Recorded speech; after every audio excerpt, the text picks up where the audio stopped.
नमस्कार, मी अभिलाषा. सौभाग्य मंगळसूत्र चॅनलमध्ये तुम्हा सर्वांचे खूप खूप स्वागत आहे. आज आपण सिंगल लाईनचे काही डिझाईन बघणार आहोत. त्यामध्ये हे पहिले डिझाईन प्लेन काळ्या मण्यांमधले आहे.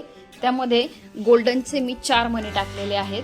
त्यानंतरचा हा प्रकार आहे काळे पिवळे मण्यांसोबत.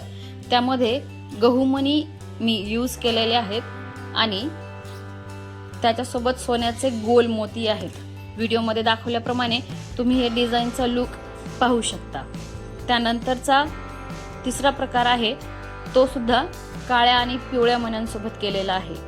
त्यामध्ये सोन्याचा एक मणी, त्यानंतर 2 काळे पिवळे मणी याप्रमाणे वळून घेतलेला आहे. त्यानंतरचा एक प्रकार आहे ज्यामध्ये पिवळे मणी जास्त आणि काळे मणी कमी असे यूज केलेले आहेत. यासाठी सोन्याचे मणी कमी असतील तरीही हे डिझाईन बनवता येते. हे डिझाईन तुम्ही व्हिडिओमध्ये दाखवल्याप्रमाणे बनवू शकता. यासाठी सोन्याचे मणी कमी असतील तरीही हे डिझाईन दिसायला खूप छान दिसते. त्यानंतरचा एक प्रकार पाहूया. त्यामध्ये काळे मणी यूज केलेले आहेत. ज्यामध्ये काळ्या मण्यांसोबत नॉर्मल काळे मणी किंवा शायनिंग वाले क्रिस्टलचे काळे मणी दोन्हीपैकी कोणतेही मणी तुम्ही यूज करू शकता. मी हे क्रिस्टलच्या मण्यांसोबत बनवलेलं आहे आणि त्यामध्ये 2-2 मण्यांची पेटी बनवलेली आहे. हे डिझाईन तुम्ही कमी मण्यांमध्ये किंवा जास्त मण्यांमध्ये देखील बनवू शकता.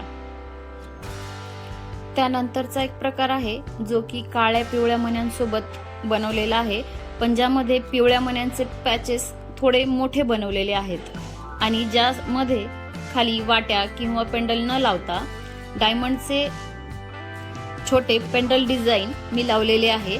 त्यामध्ये सोन्याचे मणी तुम्ही कमी किंवा जास्त दोन्ही प्रकारचे लावू शकता, पण शक्यतो डायमंडचे पेंडल असल्यानंतर सोन्याचे मणी कमी लावले तर ते दिसायला व्यवस्थित दिसते. त्यानंतरचा एक प्रकार आहे ज्यामध्ये काळ्या मण्यांसोबत पाईप मणी लावलेले आहेत.